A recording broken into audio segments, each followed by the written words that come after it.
Morning dear students, I am Vaishali and in today's video we are going to discuss how can we make interrogative and negative sentences when the already given sentence is in simple present tense. इस video में हम सीखेंगे कि अगर हमारे पास जो sentence दिया गया है वो सिंपल प्रेजेंट टेंस में है तो हम उसका इंटरोगेटिव सेंटेंस मतलब कि क्वेश्चन पूछने वाला सेंटेंस या फिर नेगेटिव सेंटेंस किस तरह से बना सकते हैं। तो अगर आप प्रीवियस वीडियोस देखोगे तो उनमें मैंने सिंपल प्रेजेंट टेंस के बारे में बताया है। उसमें हमने डिस्कस किया था कि सिंपल प्रेजेंट टेंस का स्ट्रक्चर क्या होता है और उसमें हम एफर्मेटिव सेंटेंसेस जो होते हैं जिन्हें हम डिक्लेरेटिव सेंटेंस या फिर स्टेटमेंट सेंटेंस भी कहते हैं वो हम किस तरह से फॉर्म करते हैं। तो एक बार उसे रिकॉल कर लेते हैं फिर हम आगे स्टार्ट करते हैं।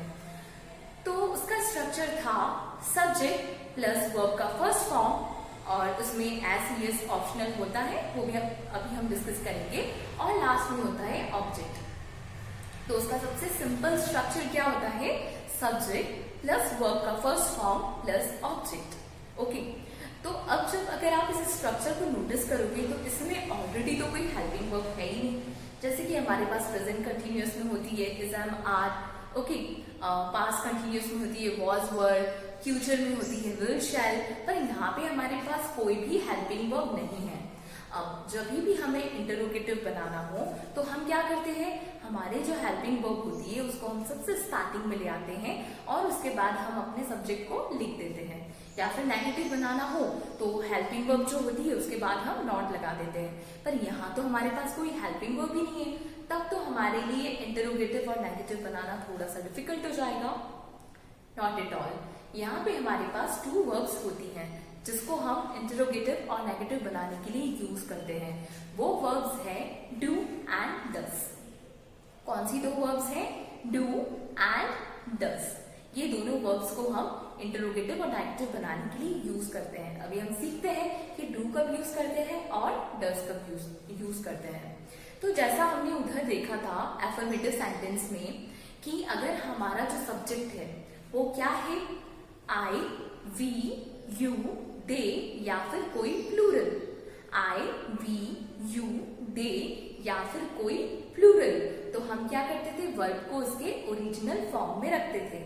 तो अभी भी हमें क्या ध्यान रखना है कि अगर हमारे पास हमारा सब्जेक्ट क्या है, आई, वी, यू, दे या फिर प्लूरल, तो हमें उसके साथ कौन सी हेल्पिंग वर्ब यूज करनी है, डू। इन सभी के साथ हमें कौन सी हेल्पिंग वर्ब यूज करनी है, डू। जैसे मुझे बोलना है कि मैं खाना खाती हूँ तो मैं इसका सेंटेंस क्या बनाऊंगी, आई ईट फूड, राइट है। अगर मुझे बोलना है कि मैं खाना खाती हूँ तो इसका सेंटेंस क्या बनेगा, आई ईट फूड। अब इसी सेंटेंस का मुझे नेगेटिव बनाना है कि मैं खाना नहीं खाती हूँ, तो इसका सेंटेंस क्या बनेगा, I do not eat food, I do not eat food. अब मुझे सेम सेंटेंस का इंटरोगेटिव बनाना है, क्वेश्चन वाला सेंटेंस बनाना है कि क्या मैं खाना खाती हूँ। तो इसमें क्या होगा, जो हमारा हेल्पिंग वर्ब होता है डू, वो सबसे स्टार्टिंग में लग जाएगा और जो हमारा आई है, जो हमारा सब्जेक्ट है, वो डू के बाद में आएगा। डू आई ईट फूड और लास्ट में क्या लगाएंगे हम, question mark. Do I eat food और लास्ट में आ जाएगा क्वेश्चन मार्क। तो हमने क्या सीखा कि अगर हमारा जो सब्जेक्ट है, हमारा जो सेंटेंस में जो स्टार्टिंग पार्ट है, अगर वो क्या है, आई, वी, यू, दे या फिर कोई प्लूरल, तो हमें क्या लगाना है, helping verb D O, do. पर अगर हमारे पास जो सब्जेक्ट है वो क्या है, ही, शी, इट, कोई नेम या फिर कोई सिंगुलर चीज, ही, शी, इट, कोई नेम या फिर कोई सिंगुलर चीज, तो हमारे पास हेल्पिंग वर्ब कौन सी आ जाएगी, डस। इसका हम एक एफर्मेटिव सेंटेंस बनाते हैं कि वह खाना खाती है, तो इसका सेंटेंस क्या हो जाएगा, शी ईट्स फूड। इसका सेंटेंस होगा शी ईट्स फूड। ईट में आपको एस लगाना पड़ेगा।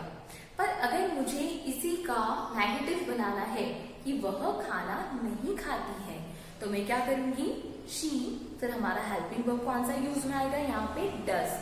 शी डस नॉट, और क्योंकि डस आ गया है तो मुझे ईट्स का जो एस है वो हटाना पड़ेगा। She does not eat food, she does not eat food. अगर अब मुझे किसी का इंटरोगेटिव बनाना है तब मैं क्या करूंगी, तब मैं बोलूंगी डज शी ईट फूड, क्या वह खाना खाती है। तब मैं डज को सबसे स्टार्टिंग में ले आऊंगी और शी को उसके बाद में रख दूंगी। तो मेरा सेंटेंस क्या हो जाएगा, डज शी ईट फूड, और लास्ट में हम लगा देंगे क्वेश्चन मार्क। तो यहाँ आपको समझ में आया कि हम सिंपल प्रेजेंट टेंस में इंटरोगेटिव सेंटेंस और नेगेटिव सेंटेंस किस तरह से बनाते हैं। बहुत ही सिंपल है, हमें बहुत कम चीजें ध्यान रखनी है। हमारे पास टू हेल्पिंग वर्ब्स होती हैं, डू एंड डज। और आपको पता है डू कब यूज करना है, जब आपका सब्जेक्ट हो आई, वी, यू, दे या फिर कोई प्लूरल। और आपको डज कब यूज करना है, जब आपका सब्जेक्ट हो ही, शी, इट, कोई नेम या फिर सिंगुलर। ओके, और जैसे ही आप डज यूज करोगे तो आपने जो वर्ब में एस ई एस लगा रखा है उसको आप क्या कर दोगे, रिमूव कर दोगे। Okay, so this is all about simple present tense. इसमें हमने सब कुछ सीख लिया है, affirmative sentence, interrogative sentence and negative sentence. Thank you so much.